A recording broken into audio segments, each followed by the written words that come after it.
23 मई को अधिक मास की सप्तमी के दिन हाथ में एक बेलपत्र, एक दुर्वा, एक चावल का दाना रखकर आपने दिल से 108 बार श्री शिवाय नमस्तुभ्यम घर में बोलो और अपना जो पानी का स्थान होता है, मटका, हंडा, परिंदा, जिसको आप क्या बोलते हो यहाँ हमें नहीं मालूम, उसका स्पर्श कराकर आपके घर के नजदीक में जो शंकर का मंदिर हो, उस शंकर के मंदिर में उत्तर की ओर मुख कर कर वो बेलपत्र, दुर्वा, चावल का दाना शिव जी पे समर्पित कर दो। अगर लगातार 20 दिन भी आपने रोज प्रतिदिन अगर समर्पित करा है तो 21वां दिन आपका जो भी दुख है वो धीरे धीरे कटना प्रारंभ हो ही जाए। 5 स्थान शिव जी को चढ़े हुए जल को लगाने का। पहला स्थान बोलिए, जम के बोलो जरा, नेत्र। दूसरा स्थान कर्ण। तीसरा स्थान मस्तिष्क। चौथा स्थान कंठ और 5वां स्थान अपना हृदय। मात्र ये 5 स्थान शिव जी के चढ़े हुए जल को आप अगर लगा लेते हो तो तुम्हारे ऊपर किसी ग्रह, चाहे शनि हो, चाहे राहु हो, चाहे केतु हो, चाहे मंगल हो, कोई ग्रह आप पर भारी नहीं रह सकता। ये 5 स्थान मेरे देव अधिदेव महादेव की अविरल भक्ति के लिए, निर्मल शुद्धि के लिए है। नेत्रों पर जल लगाने से मतलब है कि जब भी मैं दर्शन करूं तो मेरे देव अधिदेव महादेव का करूं, शिव करूं।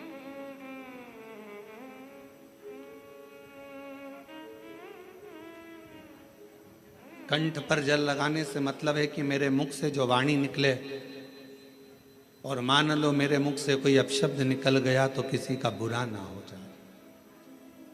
कर्णों से जल लगाने से मतलब है कि मेरे कानों के माध्यम से जो शब्द मेरे अंदर जाएं वो मेरे जीवन का कल्याण करें। मस्तिष्क पर जल लगाने से मतलब है कि मेरे भगवान के चरण का जल, उनकी रज मेरे सिर पर चढ़ी रहे और मेरे जीवन में कभी अहंकार ना आए। हृदय पर जल लगाने से मतलब है कि मेरे हृदय में भगवान शंकर के चरणों का वास नित्य प्रति रहे। हमेशा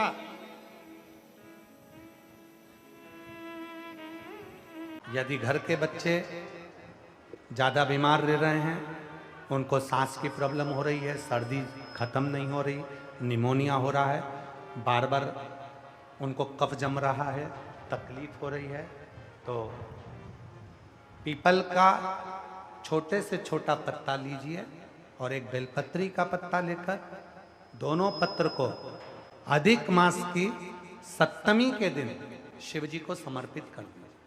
पिपलेश्वर महादेव का नाम लेकर उसको समर्पित करिए। उन दोनों को उठाकर लेकर आ जाओ। उन दोनों को जहां बच्चा रहता है उस घर में किसी भी स्थान पर उसको रख दीजिए। उसकी जो कफ जमना है, जो निमोनिया है, वो धीरे धीरे समाप्त होना प्रारंभ हो जाता है। सप्तमी तिथि अधिक मास, इसके सिवाय नहीं होगा वो। अधिक मास के सिवा वो हो ही नहीं सकता, केवल अधिक मास। अधिक मास की सप्तमी तिथि को पीपल का पत्ता, छोटा छोटा ही बेलपत्र का पत्ता समर्पित किया। नाम लेना है पिपलेश्वर महादेव। क्या नाम है? जम के बोलिए जरा, पिपलेश्वर महादेव। हमने पहले भी कथा में कहा, एक है कुंदकेश्वर महादेव, जो दवाई नहीं लगती, कुंदकेश्वर का नाम का स्मरण करो।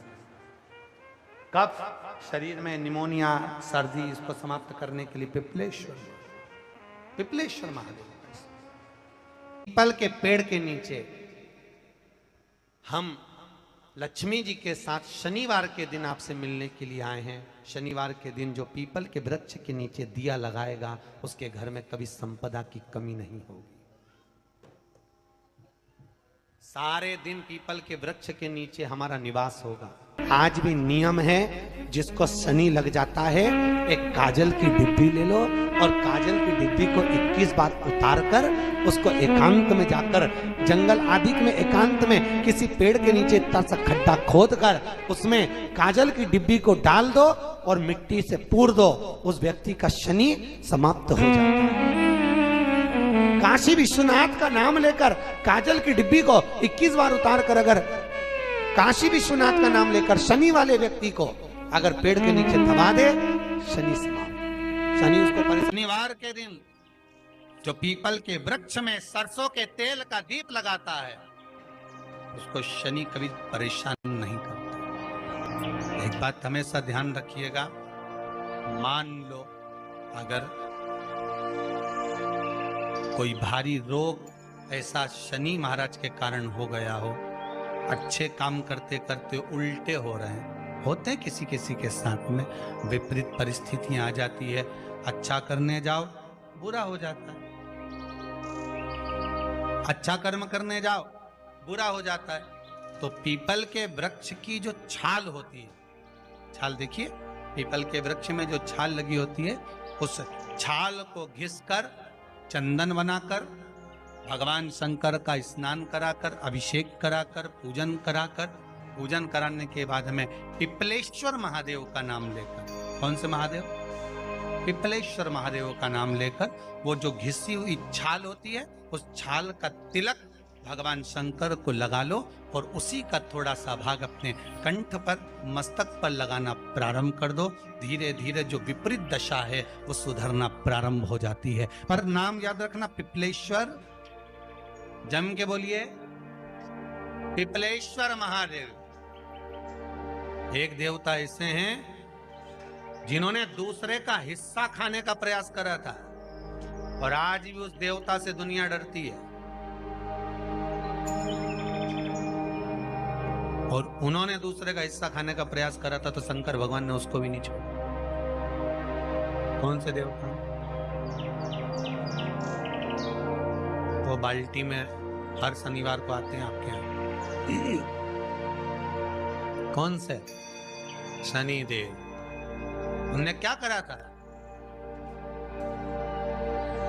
भगवान सूर्य नारायण ने अपने सारे पुत्रों को देखा, सारे पुत्रों,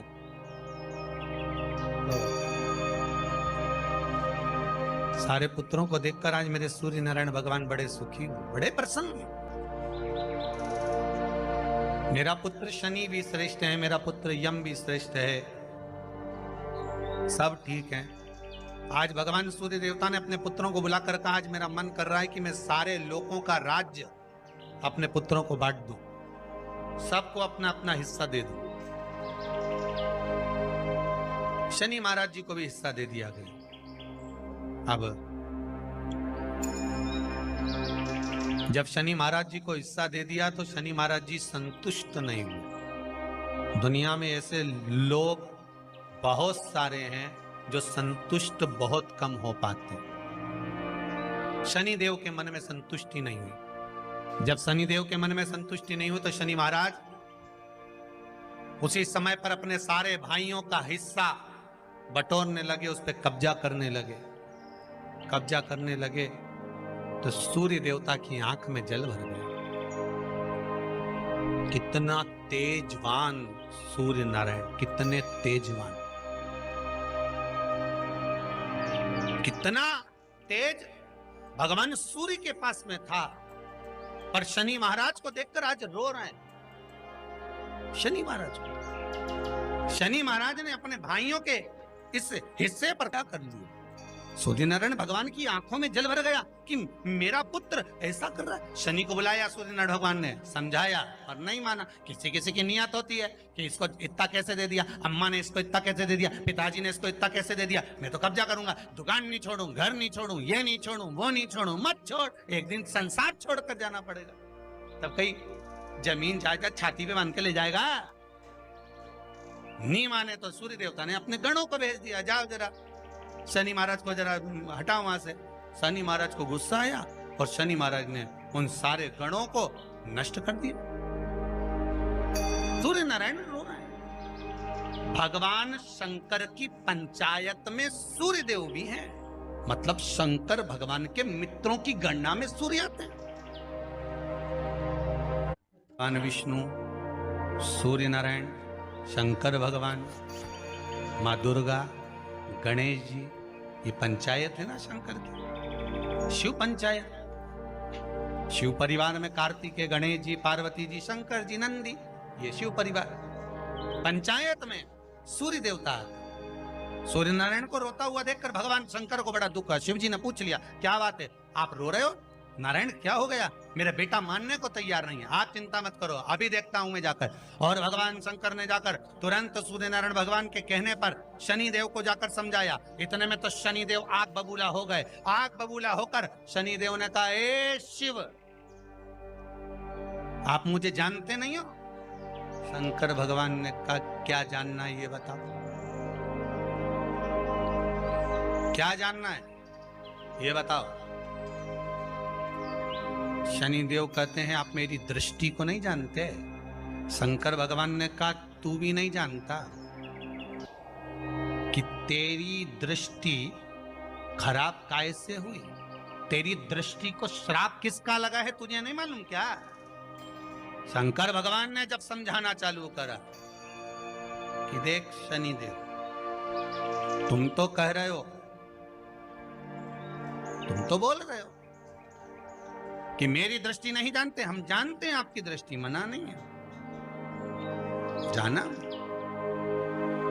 पर आप नहीं जानते क्या? शिव जी जानते हैं। शिव जी ने कहा, मैं सब जानता हूं। आपका विवाह करा सूर्य देवता ने, आपकी पत्नी घर में आ गई, आप अपनी पत्नी को देखते तक नहीं थे, इसलिए आपकी धर्म पत्नी ने आपको श्राप दिया कि जिस पति ने मुझ पर दृष्टि नहीं डाली, मेरे वो पति की दृष्टि कुदृष्टि हो जाए, जिस पे डालेगा वो बर्बाद हो जाए।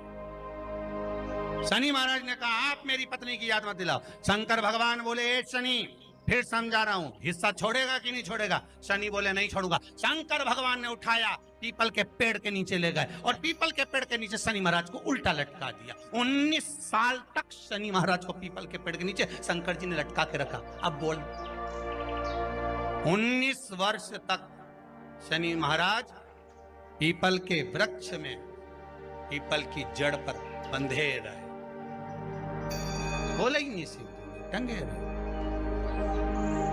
अब दूसरे का हिस्सा खाने वाले को जब शनि महाराज जैसे के लटका दिया भोलानाथ ने, तो तुम कहीं लगो रे लाइन में? मेरा विचार तो करो। 19 वर्ष तक शनि महाराज लटके रहे, तब 19 वर्ष नेत्र बंद कर कर शनि महाराज ने शंकर की आराधना करी कि दुनिया में कोई ऐसा नहीं जो मुझे उल्टा लटका दे, केवल एक यही है जिनने मुझे लटकाया है। तो 19 वर्ष तक तप करा तो शंकर जी प्रसन्न हो गए। धर्मी को हटाकर पार्वती को लाए, साथ में आशीर्वाद दिया, शनि महाराज को खोला। वर मांगो, तुम्हें क्या चाहिए, मांगो तुम्हें क्या चाहिए। शनि महाराज ने कहा, मांगूंगा कुछ नहीं, आप वर दे दीजिए। शंकर जी ने कहा, मैं तुम्हें दंड अधिकारी बनाता हूं कि आप अच्छे और बुरे का दंड दोगे, आप अधिकारी बनकर बैठोगे, मेरा आशीर्वाद तुम्हारे साथ में। दंड अधिकारी भगवान शंकर का एक अवतार है, पिपलाद अवतार। पिपलाद अवतार, जब दधीचि ऋषि की अस्थियां चली गई, उनकी धर्मपत्नी सुवाच ने देखा, मेरे पति को मार दिया गया, मेरे पति की अस्थियां ले गए राक्षसों का संहार करने के लिए, उनकी अस्थियां लेकर चले गए, मेरा पति चले गया। सुवाच गर्व से थी, मरना चाहती थी, प्राण छोड़ना चाहती। शिव जी ने देखा, ये तो अग्नि के ऊपर चढ़कर अपनी देह त्याग रही है। शंकर भगवान ने आकर कहा, रुक जा सुवाच, रुको, तुम्हारे गर्भ में बच्चा है, तुम्हारे गर्भ में बच्चा है, वो बच्चा मर जाएगा।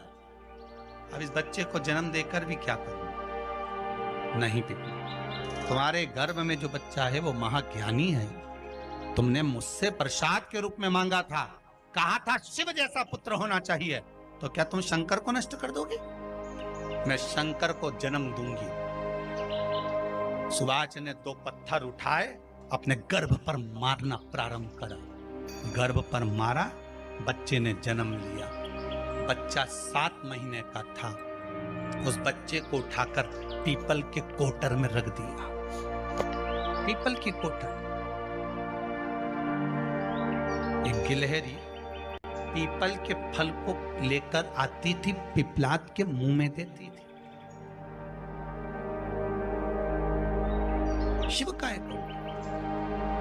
इसलिए शंकर का नाम ही पिपलेश्वर महा, शिव का एक अवतार पिपलाद के रूप में हुआ है। तुम क्यों चिंता करती हो? तुम चिंता मत करो, तुम्हारा पुत्र जन्म दो तुम, और दिया धन सुभाष ने, उसके बाद प्राणों को त्यागा। और उस पीपल के कोटर में अगर भरण पोषण करने वाला कोई था तो वह देवाधिदेव महादेव था। फिर निवेदन करेंगे, माता के गर्भ में बच्चा रहता है, उसका भरण पोषण करने वाला मेरा देवाधिदेव महादेव है। अगर जन्म उसने दिया है तो मृत्यु भी वो देगा। अगर तुमको कुछ ज्ञान दिया है तो अच्छी जगह पर भी वही पहुंचाएगा। आप जो अभिलाषा लेकर आते हैं, बच्चे कहते हैं हमारी नौकरी नहीं है, सर्विस नहीं है, हम इस कॉलेज में पढ़ना चाहते हैं, हम इस जगह जाना चाहते हैं, हम इस पद पर जाना चाहते हैं, बस इतना याद रखना, तुम्हारा भाग्य बुरा नहीं होता। कभी भी याद रखना, संसार में जिसको भगवान ने जन्म दिया उसकी किस्मत कभी बेकार नहीं हो सकती। अगर भगवान तुम्हारी किस्मत बेकार होती तो जानवर बनाकर पैदा करता, इंसान बनाकर नहीं। किस्मत अच्छी थी इसलिए इंसान बनकर पैदा, जानवर बनाकर पैदा नहीं करा। अगर तुम्हारी किस्मत अच्छी थी इसलिए मनुष्य बनकर पैदा हुए हो, इंसान बनकर पैदा हुए हो, मानव बनकर पैदा हुए हो। भगवान को दोष मत देना कि भगवान ने किस्मत बेकार दी है। भगवान ने किस्मत अच्छी बनाई है इसलिए तुझे मृत्यु लोक में जन्म दिया। भगवान ने भाग्य अच्छा बनाया इसलिए तुझे शिव महापुराण की कथा सुनने का मौका दिया। नहीं तो भाग्य में नहीं होती तो कहां से मिल जाती। किस्मत अच्छी है तो भगवान नौकरी भी लगाएगा, धंधा भी करवाएगा, सर्विस भी कराएगा, विवाह भी करेगा, शादी भी करेगा, मकान भी बनाएगा, जायदाद भी देगा, संतान भी देगा। उसने दिया है पेट तो भरेगा वही। हम काय को अपने माथे पर ले, मैंने इतनी पढ़ाई कर ली, मैं इंजीनियर हो गया, मैं ये बन गया, मैंने तो ये कर लिया, उसके बाद भी मैं घर में बैठा हूं, मेरा छोरा घर में बैठा, इतना पढ़ने के बाद बैठा।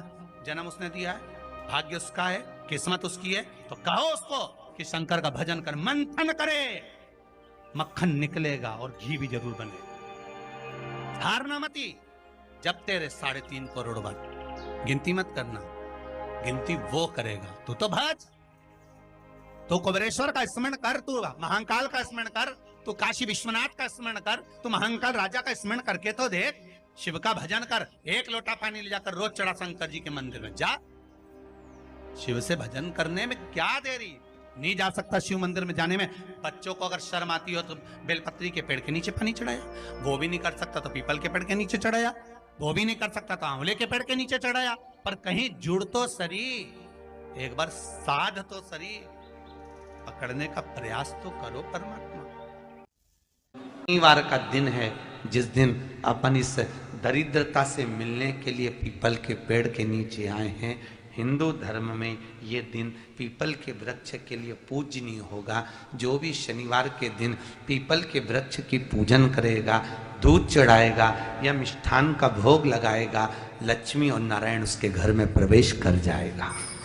लक्ष्मी और नारायण उसके घर में प्रवेश करेगा, इसलिए नियम बनाया। कौन से दिन का? शनिवार। लक्ष्मी जी बोली, नारायण आपने तो एक दिन का वार लिख दिया। शंकर जी ने 7 वार बनाए हैं, रविवार, सोमवार, मंगल, बुध, गुरु, शुक्र और शनि। ये शिव जी ने बनाया। अब एक दिन आपने अपना बना लिया, बाकी के दिन अगर कोई इस पीपल के वृक्ष के नीचे आएगा और यहां तो दरिद्रता बैठी है तो उसका क्या होगा? भगवान नारायण बोले, सुन दरिद्रता, तेरे से एक विनती है, अगर कोई भी मनुष्य इस पीपल के पेड़ के नीचे अगर 7 दिन में आता है और उसके हाथ में अगर कोई सामग्री होती है तो तू उसके घर में प्रवेश नहीं करेगी। नियम है पीपल के वृक्ष का, या तो पानी का लोटा लेकर जाओ, कुंकू का चोपड़ा लेकर जाओ, शक्कर लेकर जाओ, या पेड़ के नीचे चींटी को डालने के लिए आटा ले जाओ, पर खाली हाथ पीपल के वृक्ष के नीचे कभी मत जाओ, कभी नहीं। खाली हाथ जाओगे तो दरिद्रता तुम्हारे घर में प्रवेश करेगी। दरिद्रता उठकर खड़ी होकर बोली, नारायण तुमने अपनी मनमानी करी है, एक दिन मुझे भी मेरा चाहिए। भगवान ने कहा, बोल कौन सा दिन चाहिए? दरिद्रता कहती है, रविवार के दिन इस पीपल के वृक्ष के नीचे मैं दिन भर नृत्य करूं, इसमें रहूं, और जो यहां आए रविवार को मैं उसके घर में प्रवेश करूं। भगवान ने कहा, ठीक है। दरिद्रता, रविवार का दिन एक ऐसा दिन रहेगा जिस दिन तू इस पीपल के वृक्ष के नीचे नृत्य करेगी और जो आएगा इस पीपल के वृक्ष के नीचे तो उसके साथ प्रवेश करेगी। मैंने तुझे वर दिया। इसलिए हमारे यहाँ केवल पीपल का वृक्ष अगर दीवार में भी लग जाता है ना, किसी की व्यक्ति की दीवार में, किसी के घर की दीवार में पीपल का वृक्ष अगर लग जाता है, पीपल का पौधा लग जाता है, उसको कितना भी तोड़ लो वो वापस लग जाएगा। फिर तोड़ोगे फिर लग जाएगा। अगर पीपल के पौधे को तोड़ना है तो केवल रविवार का दिन एक नींबू, एक मिर्ची और बमूल का कांटा, ये 3 चीजें रखने के बाद में आधे घंटे बाद रविवार के दिन पीपल के पेड़ को उखाड़ कर फेंक दो। दूसरी बार कभी पीपल दीवार में लगता ही नहीं, कभी नहीं लग सकता। केवल एक रविवार का, केवल एक संडे, इतवार का। घर में दीवारों पर अगर पीपल लग भी गया है, इसलिए पीपल के वृक्ष को उखाड़ने का, अगर घर में पीपल लगा हुआ है या पीपल का पौधा हमारे घर में लग गया, उसको उतारना, निकालना, लगाना, तो पीपल के वृक्ष को अगर निकाला जाता है तो रविवार के दिन, और अगर पीपल के वृक्ष को कहीं लगाया जाता है तो सोमवार के दिन या मंगलवार के दिन, बुधवार के दिन, इन दिनों में लगा सकते पीपल के वृक्ष कहीं लगाना।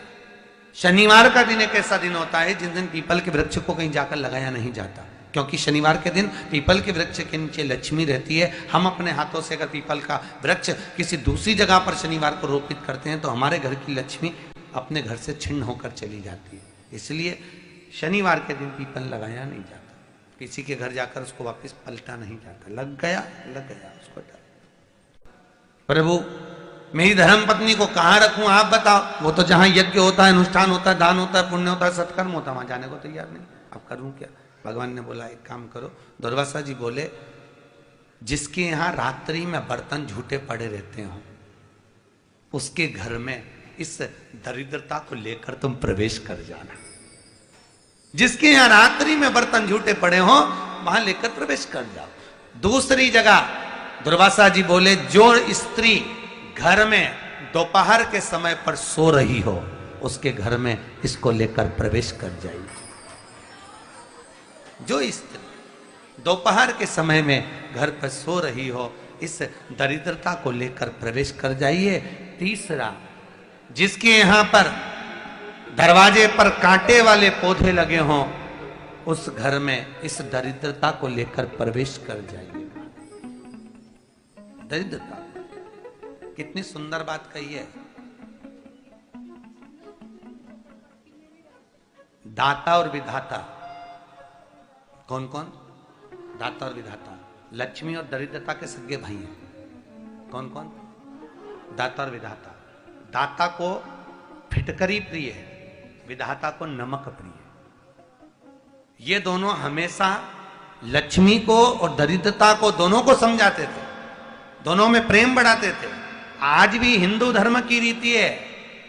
यहां तो ठीक है, जिसके यहां पर भी अगर थोड़ी सी भी परेशानी होती है, थोड़ा सा क्लेश होता है, अशांति होती है, लक्ष्मी नहीं टिक रही हो, काम नहीं बन रहे हो, बहुत प्रयास करा जा रहा हो और हमारा कार्य नहीं होता, तो क्या करते हैं? फिटकरी और नमक को पानी में डाल देते हैं और घर में पोछा लगा देते हैं। आप लोगों ने आजकल फेसबुक पे भी पढ़ा होगा, व्हाट्सएप पे भी पढ़ा होगा। तो क्यों लिखा उसमें? उसका कारण ही केवल होता है कि दाता और विधाता की प्रियता उसमें।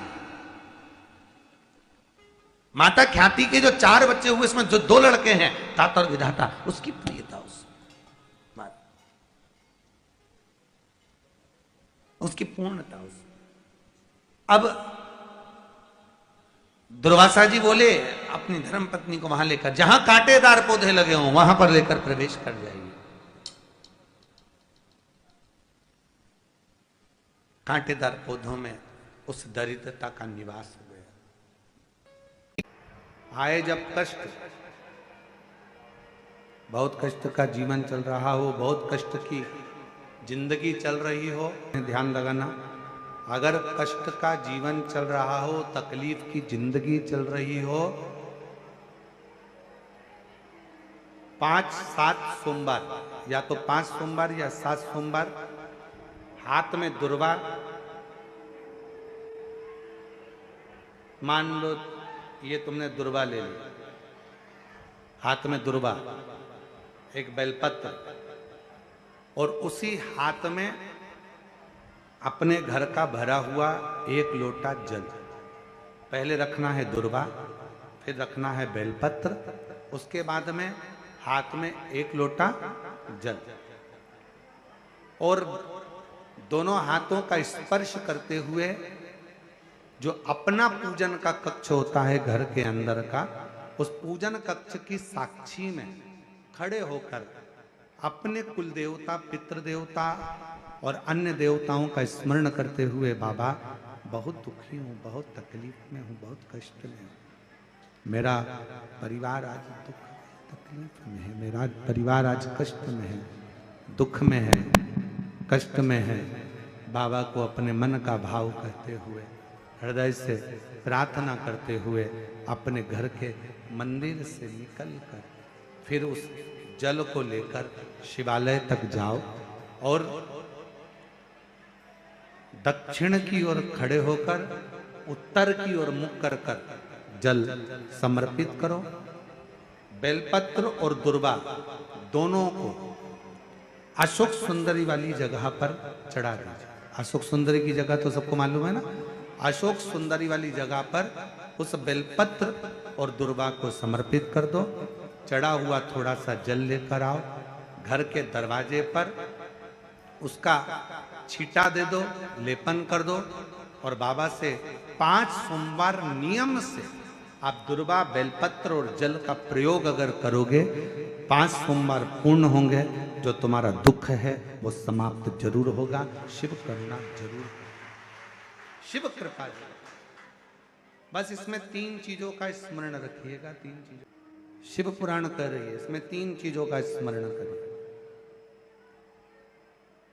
पहले नंबर पर दुर्वा, दूसरे नंबर पर बेलपत्र और तीसरे नंबर पर जब जल चढ़ाकर वापिस आओ तो अपने घर में प्रवेश के पहले देहली पर, चौखट पर भगवान शंकर के अपने घर के द्वार पर शिव का नाम लेकर जल का सिंचन। 3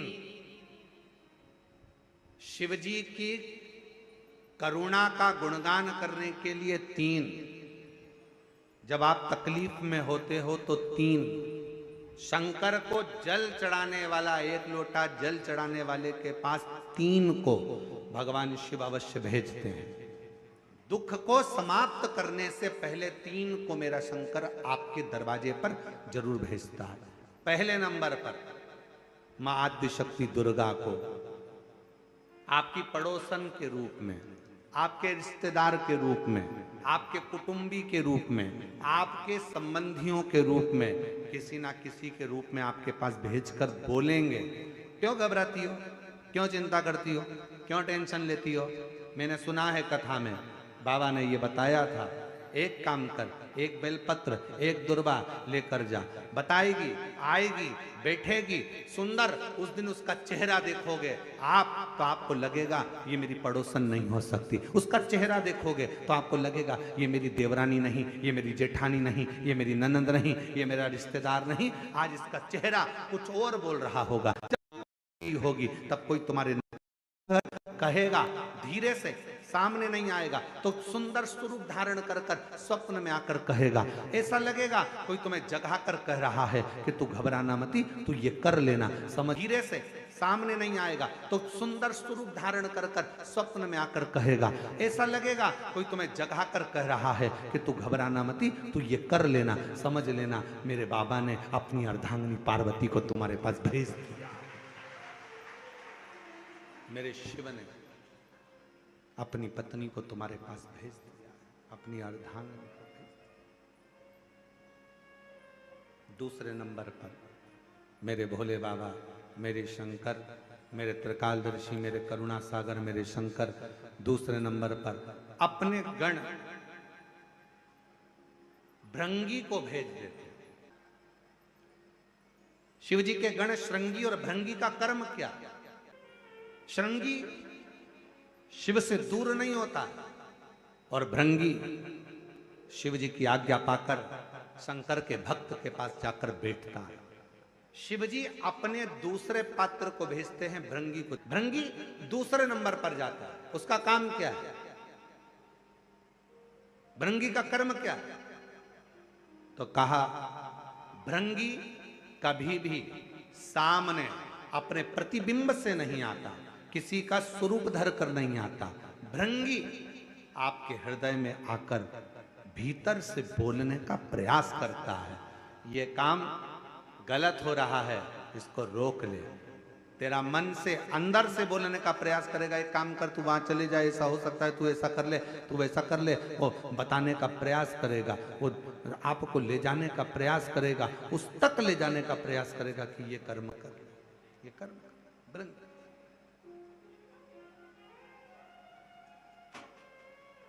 दूसरे नंबर पर भृंगी आपके मन की वाणी को शिव तक पहुंचाने का प्रयास करेगा। और तीसरे नंबर पर भगवान शंकर अपने भक्त का दुख हरने से पहले तीसरे नंबर पर भेज देते हैं अपने नंदीश्वर को, अपने नंदी गण को मेरे शिव भेजते हैं। नंदी का काम क्या है? जैसे ही नंदी आता है, कोई व्यक्ति के रूप में, किसी रूप में, किसी फोन के रूप में, किसी कॉल के रूप में, किसी पत्र के रूप में, किसी मैसेज के रूप में, जब नंदी तुम्हारे घर में प्रवेश करता है तब वो तुम्हारे रास्ते को क्लीन कर देता है, रास्ते को साफ कर देता है, उसको मार्ग को प्रशस्त कर देता है। आप दिल से उससे कहो, जहां तार ना जुड़े, कोई कई जगह कहे ना, अभी हमने कहा कि हमारे बच्चे कहे यहाँ पर सिग्नल मिल रहा है, कोई कहे वहां सिग्नल मिल रहा है। अगर सारी दुनिया से हार गए तो फिर एक जगह पर जाकर सिग्नल मिलाना।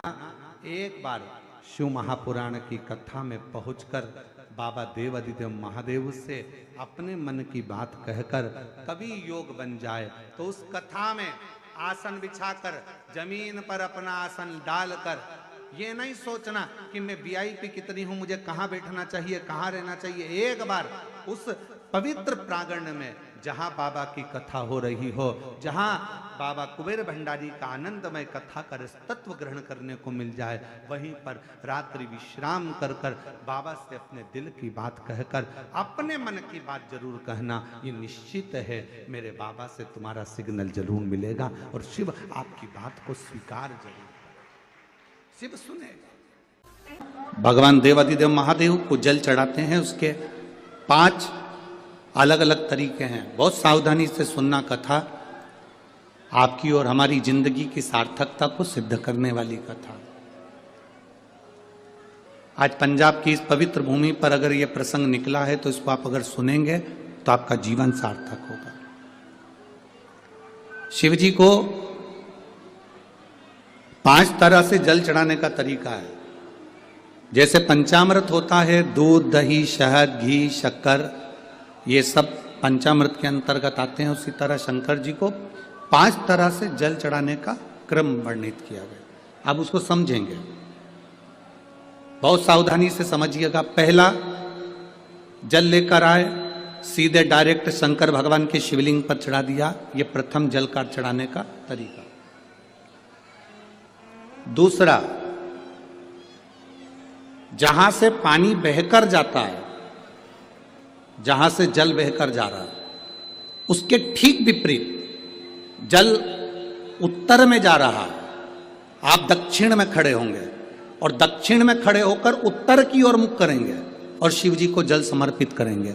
ये रोग मुक्ति करने वाला है और हमारे रोग पर हमें विजय प्रदान करने वाला, ये जल चढ़ाने का तरीका। एक सीधे मंदिर में गए, लोटा भरकर जल उठाया, शिव जी को चढ़ा दिया। दूसरा जल, जहां से पानी बहता है, शिव जी का चढ़ा हुआ जल जहां से बहकर जाता है, उसके ठीक विपरीत में शिव जी का जल इधर जा रहा है तो तुम यहां खड़े हो, तुम यहां बैठो, यहां मत बैठना, यहां मत बैठना, इधर बैठो। अगर रोग का निवारण है तो यहां बैठकर।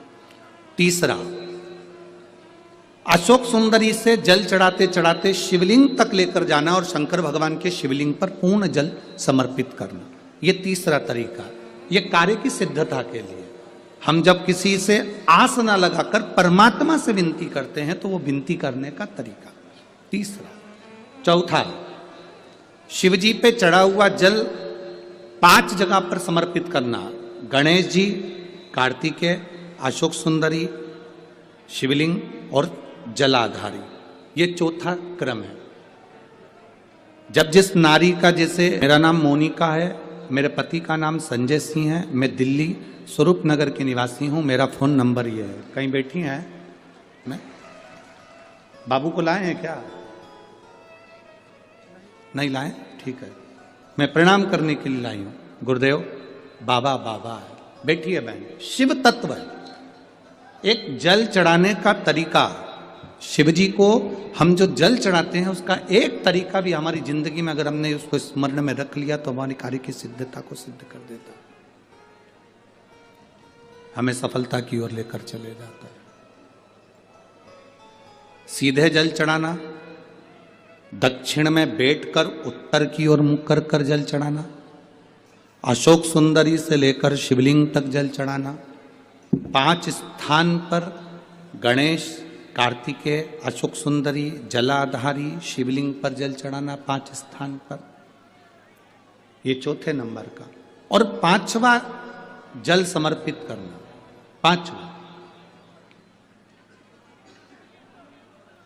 5वें नंबर का जल।